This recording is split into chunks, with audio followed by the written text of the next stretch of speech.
Good evening. Welcome to Within the Madness. This is another one of the men's edition. The women's tournament does not start until Sunday. Joined again, Ricardo Dudley Jr. We got Raymond Lyons, Wilson Tarpe Jr. And look, got a lot to get through. We're looking forward to a few episodes from now. Things will be pared down, get to like the Elite Eight, things of that nature. But right now, we got a whole lot to get through, starting with last night's late game. Before we got off last night, UCLA, Michigan were still battling. That game ended up going to overtime, but UCLA was able to walk out the victor. Jamie Vasquez with 27 to win. Tonight, you got 4 late games, 2 of which already started. Clemson is leading Rutgers in that 7-10 matchup, 24-23. Syracuse leading San Diego State 19-18. That's the 6-11 matchup with San Diego State being 6. And literally within a few minutes, shortly, we'll have Morehead State in West Virginia in the 3-14 matchup, and then Villanova and Winthrop in the 5-12 matchup. As far as today goes, if you weren't aware, there have been several upsets. Some people have been sent home already. Some conferences, Big Ten, some of y'all, already started off the tournament with bang. Not too much to talk about. So, if you're it was fun watching on Twitter. Some people did not handle their teams losing well. Other people immediately they couldn't wait after their team lost. When they saw a fellow team lose, y'all just lost first on the same day. I don't really get it, but maybe I'll understand tomorrow night depending on what happens. We'll see. We're going to start off in the South region tonight. 7th seed Florida advanced by beating 10th seed Virginia Tech 75-70. This game went in overtime. We have had a lot of overtime games. Anxious to see if this continues throughout the tournament. But I'm going to turn it over to you guys. Just share a couple quick thoughts. It doesn't matter who goes first. But again, Florida advances. They won their 7-10 matchup, beating Virginia Tech 75-70. I think, Florida's 6'11" center, Colin Castleton, he was just big inside all game. Posting 19 points, 14 rebounds, 3 blocks, and 6 of 8 shooting. Virginia Tech had no answer for him inside, and he ate. And he was money from the free throw line down the stretch. He hit some big free throws in overtime to help Florida escape because Virginia Tech was right there. So I think he was just the overall difference in the game where Virginia Tech had no answer for him. I like what Scotty Lewis gave him off the bench with 15 points, 4 rebounds, and 5 of 8 shooting. He did a little bit of everything. Trey Mann was another high-impact guy. He had a big 3. He hit the big 3 with 25 seconds left to give Florida a 4-point lead, 74-70, with about 25 seconds left. So, that was pretty much the dagger. It's hard to overcome 4 points, in that amount of time. But Virginia Tech had a sophomore, Naheem Alain, couldn't be stopped all night. He dropped 28 points to lead the Hokies. So, like I said, it was they were right there. They just couldn't get enough stops on, when they needed to beat Florida. Go ahead, Ray. Yeah, man. Cardell pretty much nailed it. Colin Castleton, he was a difference for them. And, having a big like that can finish. And then, when it gets to crunch time, you can't foul him and put him on the line, because he's capable of making those shots. It's a nice luxury to have. And it's, it's crucial to have in down the stretch of close games. And Virginia Tech, they were right there. They pulled ahead by, I think they were up by 10 at one point, and Florida walked them back down. But, Naheem Alain, he was awesome, 28 points. Tyrese Radford, excuse me. He was being a workhorse, 18 points, 4 rebounds, down there battling Castleton. But, Virginia Tech, in the first half, they were strong defensively, taking charges, getting deflections, stuff like that.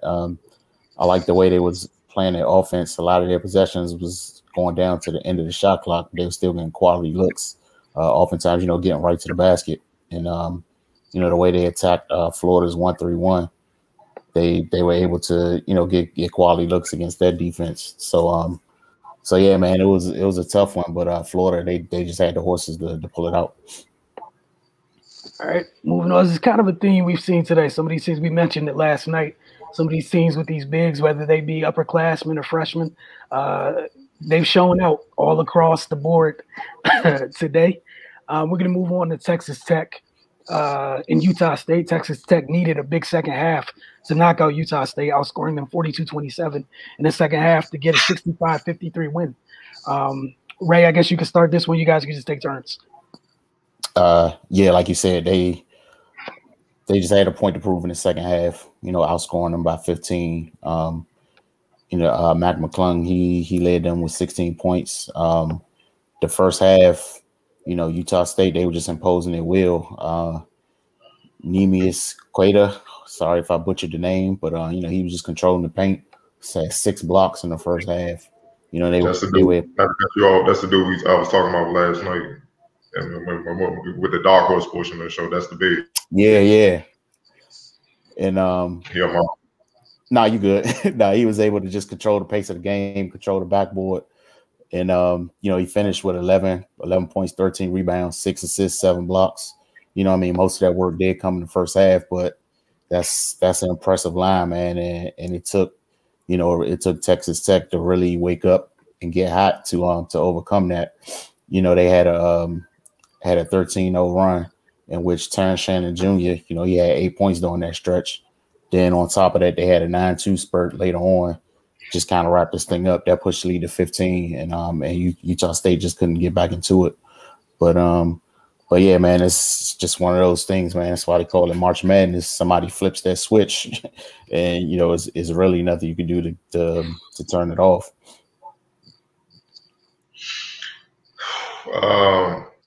You pretty much said it. Queta to me was the one bright spot for Utah State.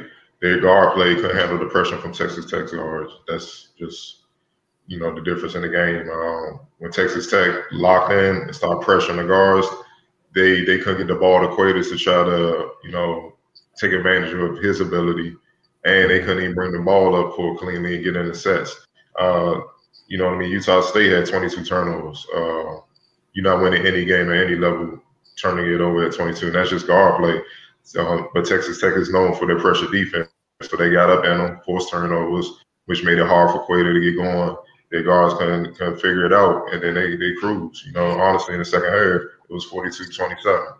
So they opened the game up then, and it was ugly. Like I said,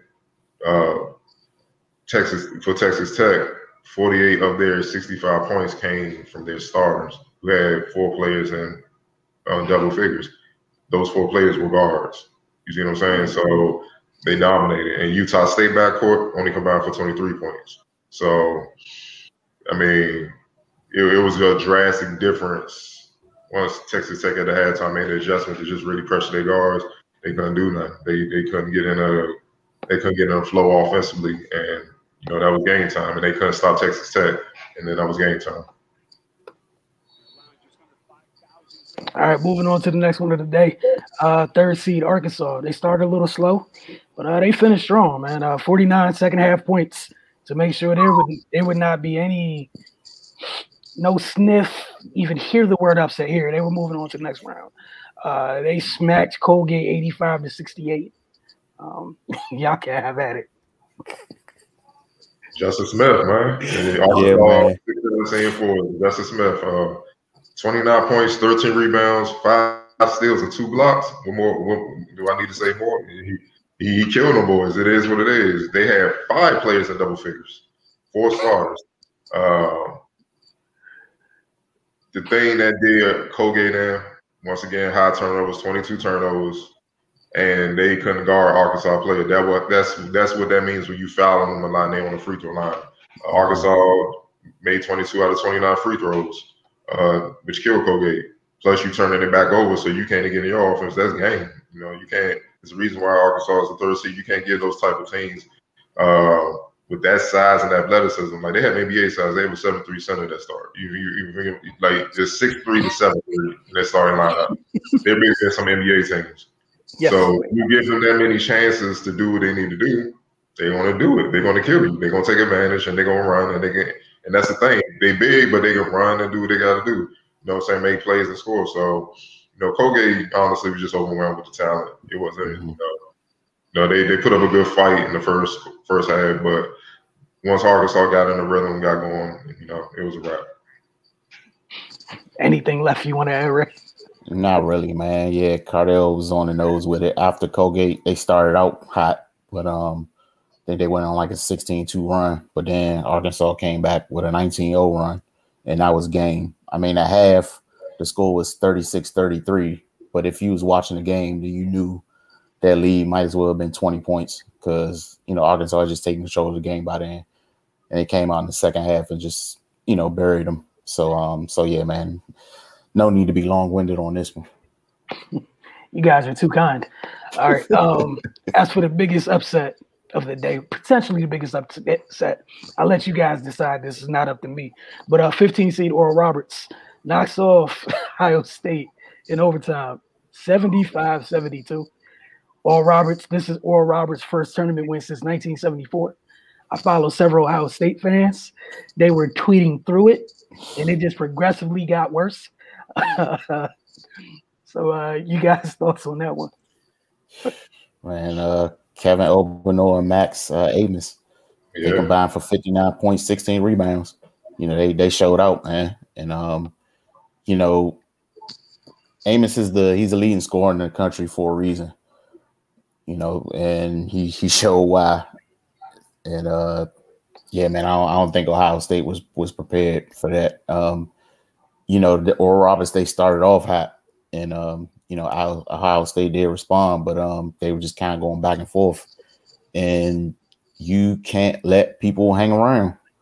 And Oral Roberts, they just did what they had to do to close the game off. For Ohio State, Dwayne Washington Jr., 18 points, 10 rebounds. EJ Lotto, 23 points, 13 rebounds, 5 assists. They were solid, but it wasn't enough. Their big two was outperformed by Oral Roberts' big two. And Oral Roberts made the plays that they need to make on both ends. Down the stretch, Ohio State, they went about 5 minutes without a score.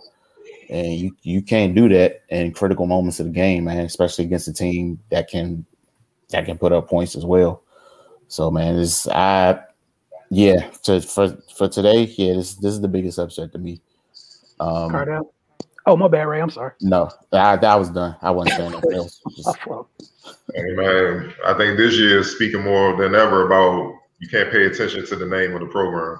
You got to actually watch and, do your research on the coaches. So when these guys come in your living room recruiting you, you might want to pay attention because, look, man, it's not the same as when we was growing up where the blue bloods and everybody like that were just top dogs and you were ready to get upset. It's a lot more. It's a lot more now as far as the AAU expanding. They get to play in these big time games before they get to college and go against the top prospects a lot. Even if you're not on the circuit, so to speak, you're going to see them. So they're not at all of them when they come and play them in a tournament in college. They're actually hungry. I played against him, so he got me now. I'm bigger and stronger. Let's see what it is. And that's kind of what you saw now. It's just, it's like you jumped me when I couldn't fight back, but now I can fight back and we on a bigger stage. So let's see what that is. And that's pretty much what you saw. Raymond, you said it best. Obanor. That's a league attention getting game. That's a league game where you're like, I'm out. You feel what I'm saying? 30 points and 11 rebounds. Max Evans, 6'1" guard, 29, 5 and 3 on 5 or 10 shooting from deep. Two players just totally dominated Ohio State offensively. And once again, Ohio State guards, even though they're quote unquote high major guards, they couldn't handle ball pressure.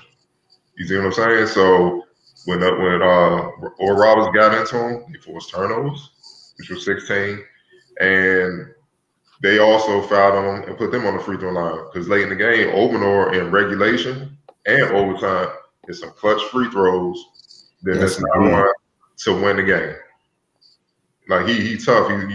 He's a bad boy. You just gotta give it to him, man. Like that's what that was. And also a big difference was the 3-point shooting. Oral Roberts shot 11 of 35, but Ohio State went 5 for 23. That's pressure defense bothering you. You ain't getting no over threes. You rushing up court. That's what ball pressure that we talked about last night. Guards determine a lot in these games. If you got some high-powered guards, you got a shot. I don't care what program you have because they control the game. They control the pace. And this ain't the pros where you know how to get guys the ball, especially quality bigs. You see it across tournaments. A lot of teams got quality bigs. They can't get the ball to them.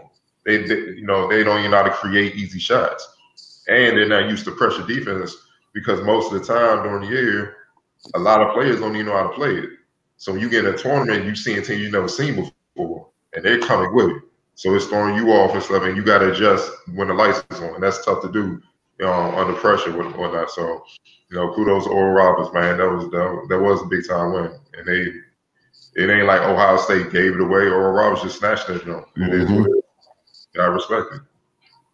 Yeah, and then the only little caveat I want to add is, especially in this type of year, you got to think about it just to throw on to what you were just saying about some, the quote unquote high major guards, you're at a high major program. In a year like this year, everybody didn't get exposed even more, depending who's on your schedule. That affected what you've seen this year so much more. Because some of the matchups you could count on in your conference that you might, I'm going to see pressure against that, or maybe your program set up a game against that. And COVID season, everybody didn't play the same number of games. But again, just wanted to add that onto it. Now I'm going to be quiet and move on. Baylor did what number one seed is supposed to do. I don't really feel like we need to put the highlight up of Hartford from my home state getting punched on because they knew what it was going to be. Baylor did what they were supposed to do. They showed up for work, clocked in, ready for the next round, beat Hartford 79-55. All right. Another big upset today. This one ended a little while ago.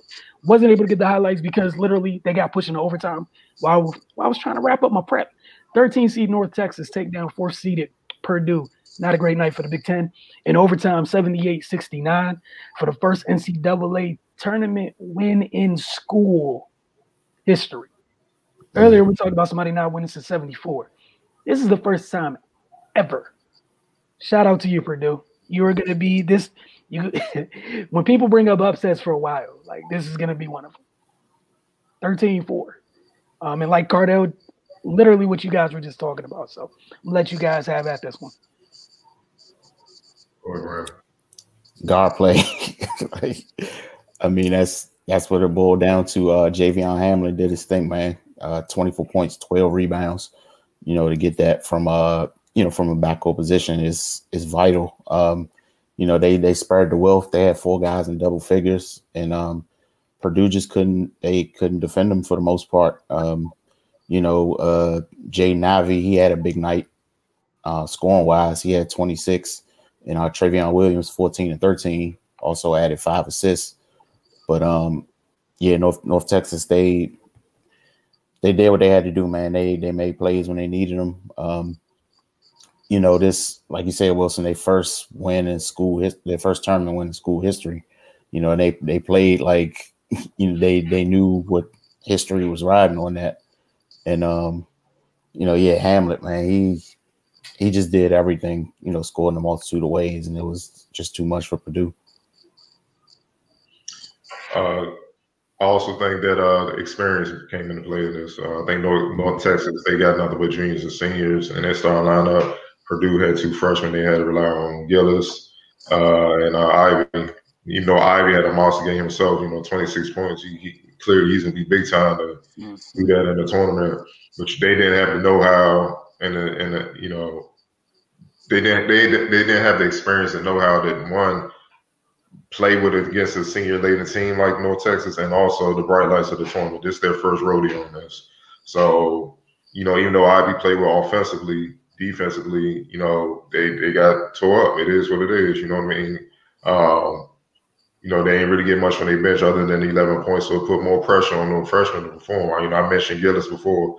He didn't perform well, he played like a freshman. You see what I'm saying? But North Texas, they got a bunch of dogs, grown men, seniors. They weren't trying to go home. So you saw it start to come into play, especially in overtime. You know what I'm saying? That experience it deflated Purdue. And they couldn't take advantage. You know what I'm saying? Like their bread and butter is getting the ball inside of Travion Williams, the 6'10" big.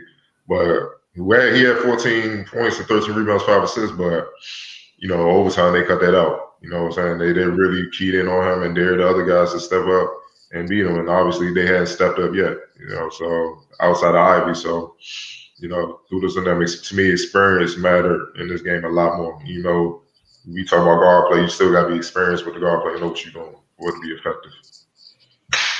That's definitely a big part of the guard play because there's a difference when you got that experience on your side. It goes a long way, probably even more so in a year like this. Yeah. Again, Oh yeah, all hell those yeah. types of things where people ignore and all that. Hey, look, man, all that stuff's back into play in a year like this. All that stuff. The fact that you've been here before, maybe not the tournament per se, but you've been in big games, you've been in tight games, you've had 3 years.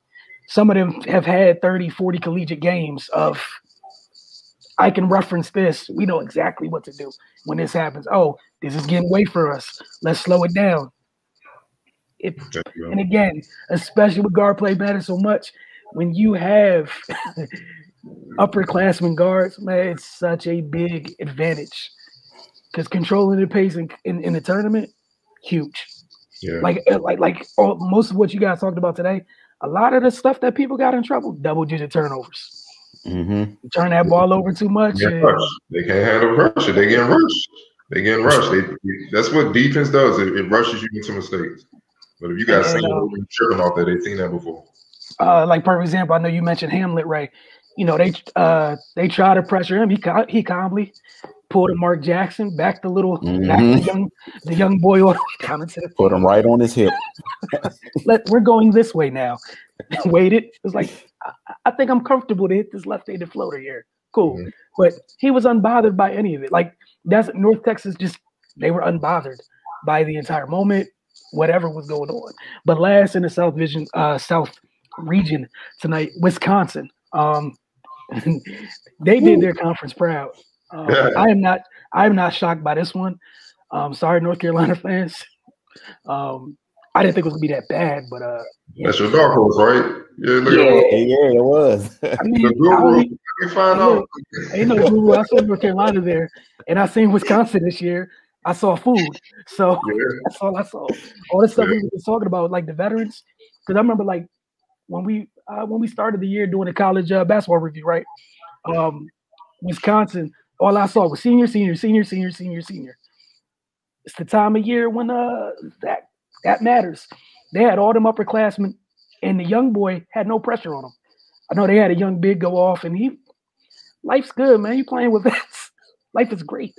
But they punched North Carolina, man, 85-62. They put 40 up in the first half, 45 in the second half. Carolina fans, I saw y'all trying to tweet through it. When we're done here, I'm going to get back on Twitter to go enjoy some more of those tweets. But what did you guys think about that one? Wisconsin size and their three-point shooting. They had another team that got NBA size. They got 6'8". They got 6'11". Well, they got actually in the 6'9" in their front court. So North Carolina didn't have the size advantage that they would have over most teams. And I just feel like Wisconsin was tougher. The Blue Bloods they been getting their ass handed to them all year. It is what it is.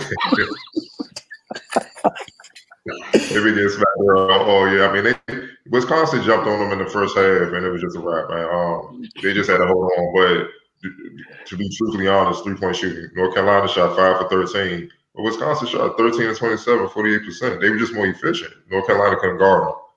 They got their shots. The ball went in. Even when North Carolina looked like they were trying to fight back in the second half, the ball kept going in. They couldn't do nothing. And like you said, Wilson, it's nothing but seniors in that starting five, man. Nothing, and seniors with size. You know what I'm saying? And I know some Big Ten teams got eliminated this year, but the Big Ten was the best overall conference throughout the season. Even with COVID, so it was wars. You know what I mean? Like they were going against teams, like a few teams in the conference that literally had a shot at winning this national championship. So, and North Carolina pretty much was at the bottom, mid to the bottom of the ACC, which was very down this year. So they ran into a tougher team, a bigger team, more experienced team, more talented team. Bad recipe. They had nothing going their way. So this is what you get. You get a beat down. Ray, if you have anything to add to this wonderful eulogy of North Carolina season. It ain't too much to add, man. I'm not surprised though. For all the reasons Cardell laid out, and just looking at North Carolina throughout the year, it was just a very uncharacteristic year for them. Yeah, man, and this was just a bad matchup for them. Like I said, Wisconsin was the bigger team, smarter, tougher, and they couldn't miss. Look and at more that. and more Wide experienced. open. So yeah, it was Brad Davis. over before it started. Yeah, Brad Davison, 29 points. Demetri Trice, 21 points.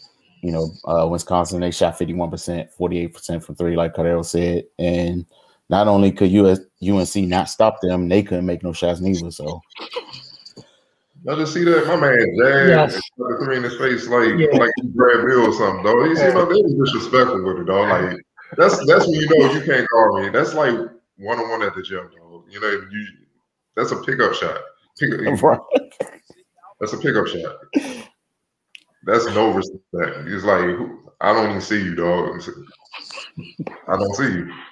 All right, we're gonna move off from that. That's a horrible way to end your season. But hey, look, I'm not gonna take credit for being smart. When that thing was jumping out at the bracket at me last night, I was like, ooh, food.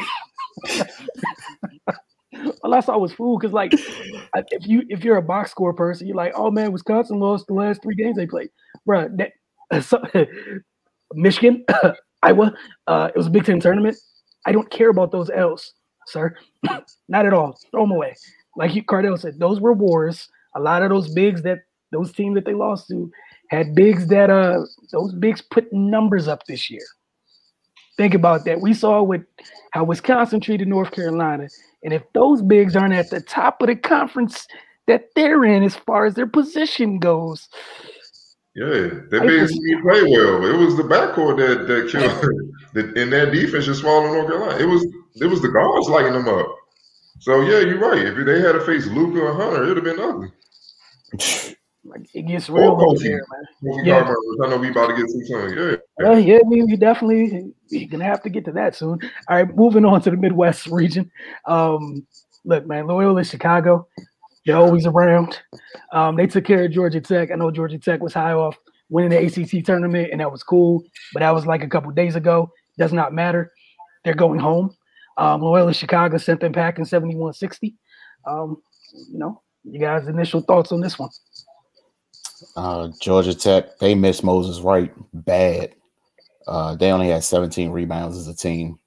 On the flip side, Loyola, they had 13 offensive rebounds, which they turned into 15 second chance points. You know, and on top of that, they still shot 47% from the field. That's definitely respectable. But the shots that they missed, they still had opportunity to clean them up. So that's where the game was decided for me, man. Because Georgia Tech, they shot 57% from the field. You know, so something else got to go terribly wrong for you to shoot 57% and still lose the game. And they just lost the battle in the trenches. Jose Alvarado, he was decent, 13 points, 3 assists, but you know, Georgia Tech, they just got beat down physically. They only had 7 players for this game. So, you know, once it got real and they continued to battle, they just got worn down. And you know, Loyola pounced on them, man. And you know, they're a team that's not foreign to this. You know, they've been here for the last few years. So yeah, man, once Moses Wright was out the game, I just kind of feared for Georgia Tech's chances. You know, I still held out hope. You know, just them coming off their recent success, but yeah, man, the other guys just didn't step up and fill that hole that Wright left. Experience, and I feel like Loyola Chicago was tougher. That's how they got to the line. They didn't settle. They forced the issue. And it ended up being a free throw battle, which they won. They didn't shoot well. They shot 10 for 15, but compared to Georgia Tech going 3 for 5, I mean, that's the game right there. You know what I mean? They got 7 extra points just from being on the free throw line more. So that tells me that the fact that Georgia Tech didn't get to the free throw line, they weren't aggressive. Loyola Chicago was strapping and without fouling. Because they didn't even Georgia Tech didn't attempt a lot of threes. I could see if they were just jacking up threes and not attacking the basket. They only shot 10 threes the whole game. So they were just getting locked up. They was forced to shoot tough shots, and Loyola took advantage of them. Like you said, they've been in the tournament the last few years. You know that the tournament experience, the lights ain't get to them. I don't think Georgia Tech been there in a minute. So that's what you saw. Little things, just being a tougher team. 17 rebounds in a game. Jeez, man, you know that's crazy. You know, they were just a tougher team. You know, let's just call it what it is. They were deeper, and the experience just played a part, especially in the second half where they were able to hold Georgia Tech off. All right, moving on. We got 12-seeded Oregon State. They jumped out to a strong first half lead, and then they held off the 5th-seeded Tennessee Volunteers, 70-56. This was Oregon State's first tournament win since 1982. We had some folks get off the snide tonight. They got to the tournament and was like, "Hey, that shocked me too, man." Damn. This is 1982. Floor is yours, gentlemen. Wow, that messed me up. I'm like, what? You ain't get one? No, sir. The game was won in the first half with Oregon State. They just blitzed them, put them in a deep hole. Their defense, man, that's an area Gary Payton will be proud of. You hold the 5th seed Tennessee team to 19 points in the first half. Hey, man, the defense was on point, though. Like, let's call it what it is. Tennessee shot 33% from the field, 19% from 3-point range. If you can't make shots, it's hard to win. So you know, I did watch Oregon State early in the year, and they thrive off their defense. You know, they may not have the most talent as far as offensive talent, but they're gonna make you grind. And most teams aren't ready for the grind. And part of it is we got to keep it real. The COVID situation, you didn't have enough time to play a lot of, you know, big game like Tennessee. They 18-9. Most of those games were conference play games. Non-conference, you could tell they were affected. They had games kind of just like everybody else. But regardless, they needed to show up more, and they did. They couldn't handle the pressure. It wasn't just guard pressure, even the big pressure in the front court. They couldn't handle it. So they couldn't convert. They was throwing up bad shots, and Oregon State feasted on them. You know what I mean? It's just like they were efficient. They were dumb efficient. They had 4 plays in double figures, 48% from the field, 47% from 3. Didn't even need a lot of free throws because they were so damn efficient everywhere else on the floor. They were cool. So, you know, also I like Oregon State ball movement. You know, they had 20 assists. It hurts. Ball movement kills any defense. You know, because the ball is faster than the man. You know what I'm saying? They just knocking down the shot at that point. So they took advantage of their depth and ball movement and some hellified defense, and Tennessee couldn't adapt. All right, we're gonna move on to look, man, it was try to find a nice way to say this, but you know, formality. Illinois, Drexel. You know, I think we knew what was gonna happen. Unlike some other teams that were seeded kind of high, Illinois is not anything to play with. They haven't been for most of the year. I think this is one of the few games where everybody who filled out a bracket got this right, unless you're just a Drexel fan and you were trying to win a bet by choosing your school. Like this is like an offering. We already knew how this was going to end. Sacrificial lamb, Illinois. Yeah, y'all go ahead. Man, Drexel shot 30% from the field. We all knew what this was going to be, just like you said. You know, Kofi Cockburn and Ayu Desimu, they did their work. Then went and sat down. Kofi had 18-5, Ayu had 17-11. And, you know, the rest of the guys just finished them off. You know, shout out to Drexel for making it. Glad those guys got that experience, but everybody knew what it was, and I think they did too, if we're being perfectly honest. I know as a player, you want to go in every game thinking you can win, but be realistic, man. Like, they ain't no chance. Cardo. Nah, they're playing a team with lottery picks, literally, at different positions. Coburn I knew he was gonna be a beast inside. That's 7 foot, 285. You ain't got y'all ain't seen nothing like that in y'all conference. Y'all ain't seen nothing like that. So I knew he was gonna eat. I mean, he had 18 and 5 on 8 of 11 shooting in 20 minutes. He only needed a half to do his damage and go chill. Go get some rest, big fella. We need you in a couple days. We ain't gonna risk injury. Dosunmu, who will be a lottery pick, he just played with him. 17 points, 11 rebounds, 6 assists, and 3 steals. Everybody else just played their role. It was really easy. They just handled business. They got this one out the way. They're eyeing about 5 more. Yeah, they are 1 down. Yeah, that's all it is. Just hopefully they go back and enjoy the better food at the tournament than what the ladies get. Right. I mean, that's always a plus, right? Oh man. You're getting to a room, getting treated like a 5-star client. Yeah, they got the banquet dinners. Man, that joint didn't even look like banquet dinners, dog. Whatever was the brand under banquet, that's what they giving. That's what is in the women's bubble, man. Oh my God! See now, about to send me left. Oklahoma State about to get in trouble. Oklahoma State fought back to take down 13 seed Liberty. I wasn't shocked about how close the game was. Liberty's not exactly bad. For those who don't watch Liberty, they're kind of good at what they do. Being good at what they do is how they had this game within reach. And then, I think Cardell, I forgot what the quote was the other night during what's his outlook about talent and ability and something within that. But,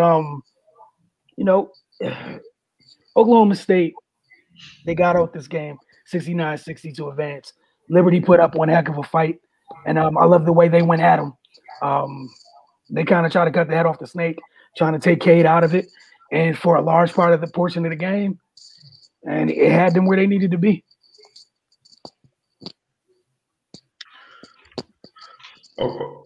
Liberty pushed them. I love the fact that they pushed them. They really pushed them. But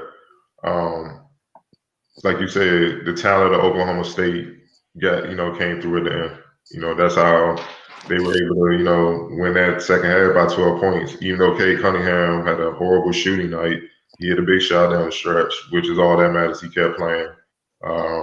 He's a freshman. I know he's a talented freshman. He's projected to be in the running for the #1 pick, but he's still a freshman. You know what I'm saying? So, you nervous. One dude would do or die. That's a different animal. I definitely know from experience it's a different animal than anything. So his nerves were shot. You could tell he was nervous, but he stayed with it, and he ended up hitting a big shot for them. But they couldn't guard Oklahoma State. All you got to do is honestly look at the box score when teams shoot a high number of free throws. That means you cannot guard them because you're fouling them to prevent baskets. You see what I'm saying? So willingly or unwillingly, it's happening.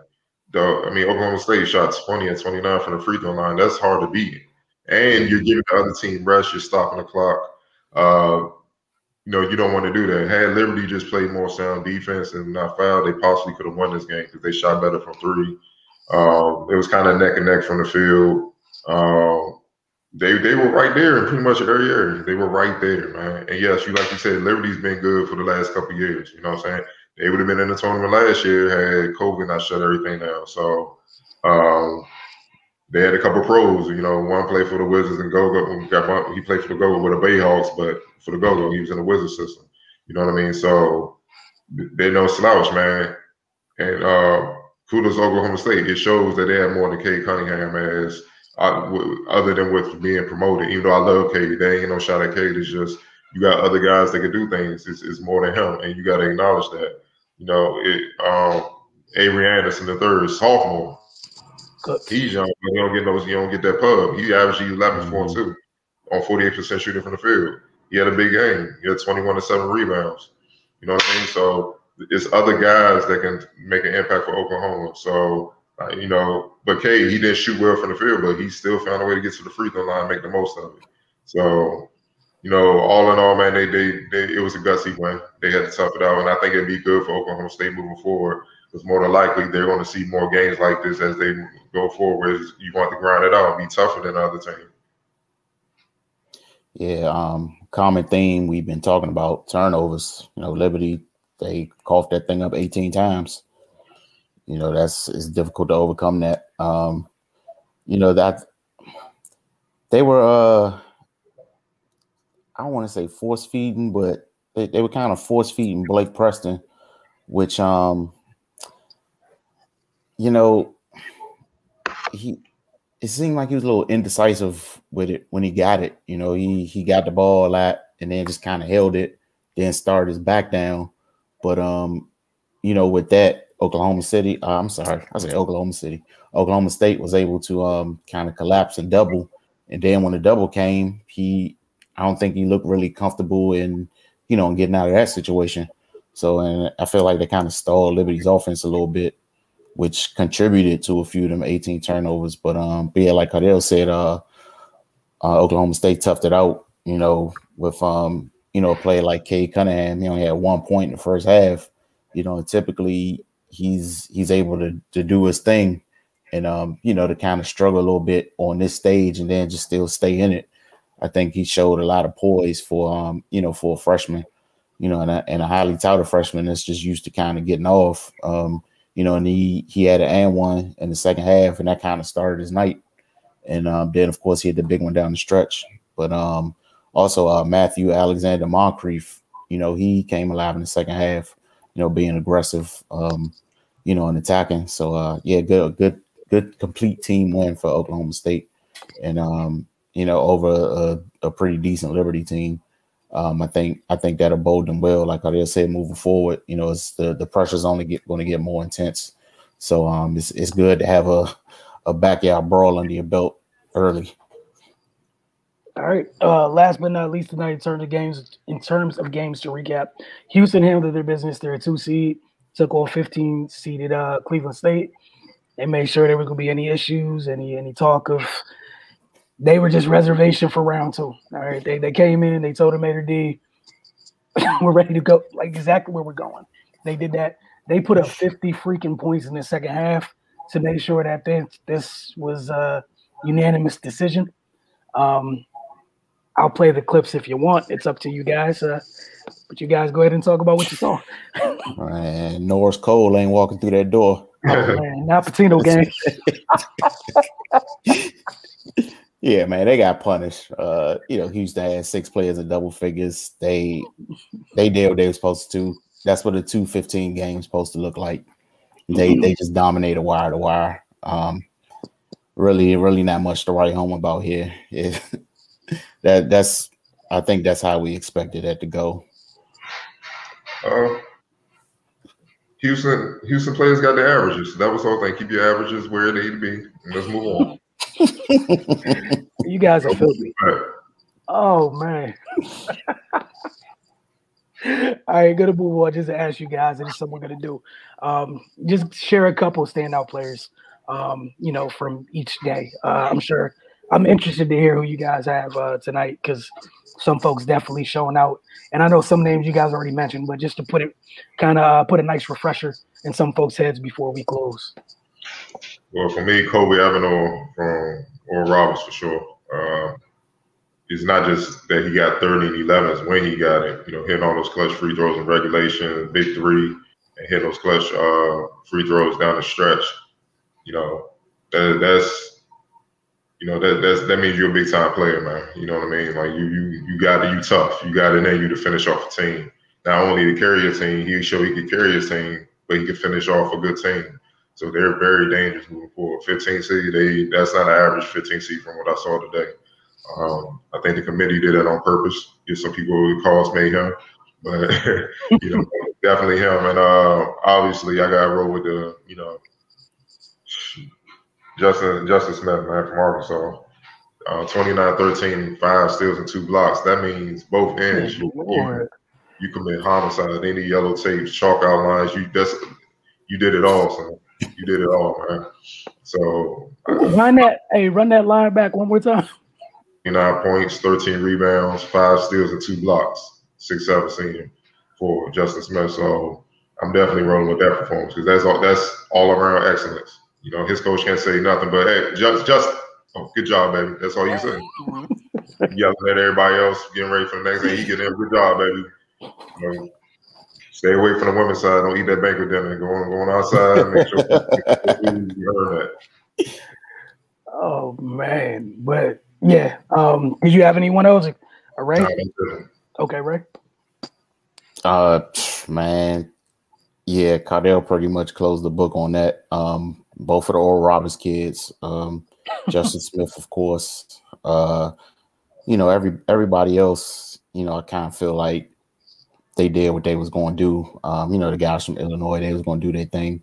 Colin Castleton had a great day. But, going back to Oral Roberts, with, like you said, they're not a typical 15 seed. And then, the next people they play, they're going to have in the back of their mind, we can't lose to a 15 seed, but that's not your average 15 seed. So they're going to have that pressure on their neck on top of the fact that these dudes can bump. So they might they might jump on somebody. So they're definitely looking forward to seeing them play more. So nothing more dangerous than a 15 seed with belief and the whole talent thing.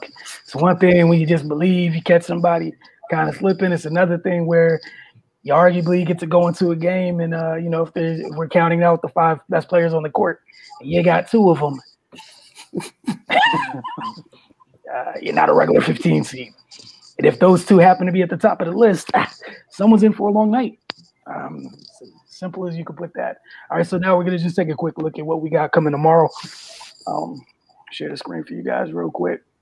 They play, Oral Roberts play Florida tomorrow? Ooh. I mean, not tomorrow, Sunday. Ooh. Yep. Tomorrow, real quick, we got Georgetown, Colorado. UNC Greensboro, Florida State. Kansas, Eastern Washington. St. Bonaventure, LSU, which you guys mentioned a little bit last night. Folks are looking Texas Southern and Michigan. You all know how that's going to go. Creighton and UC Santa Barbara. I don't think much of Creighton, so I wouldn't be shocked. The coach messed them up with that dumb. He messed up. They ain't even want to play for him. Man, no, if he start to get loud, like that's it for me. Iona and Alabama. The only reason why I'm like looking at that kind of suspect is that Patino. Yeah. He could coach his ass off. Look, despite all the other stuff, he could coach his ass off. So that's dangerous. That's a dangerous thing. The internet's gonna break. We got back-to-back days of 15s coming out on top to start tournaments. It'd be perfect. It'd be a perfect follow-up to 2020, wouldn't it? Drake and USC. Ooh, Evan Mobley and them Drake guards we talked about last. Ooh, yeah. Yeah, it's starting to get real. I don't know about that one. That's gonna be fun.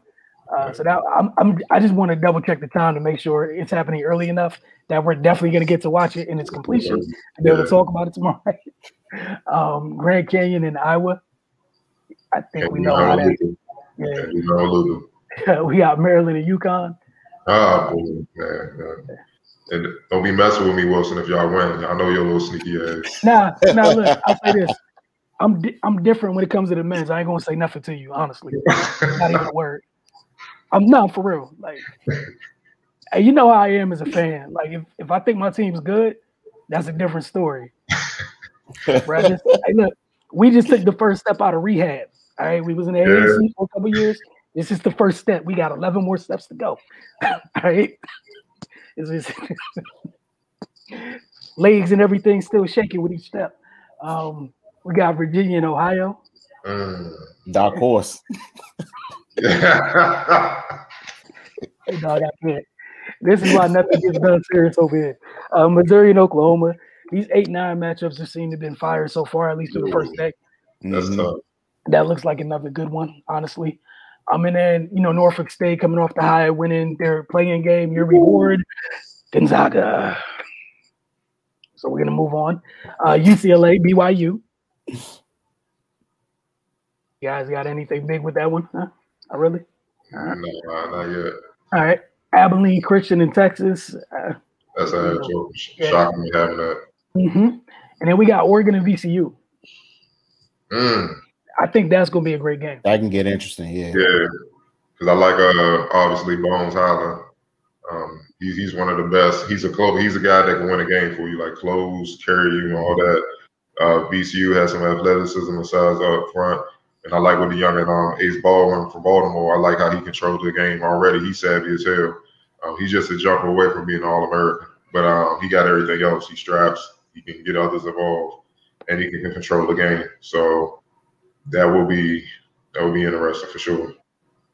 And I know we're looking forward to it. You guys enjoy the rest of your night, and we'll catch up with you guys tomorrow. I'm looking forward to a whole nother day of basketball starting at noon and not ending till after midnight. Madness. Gotta enjoy it. Perfect word for it, nothing less.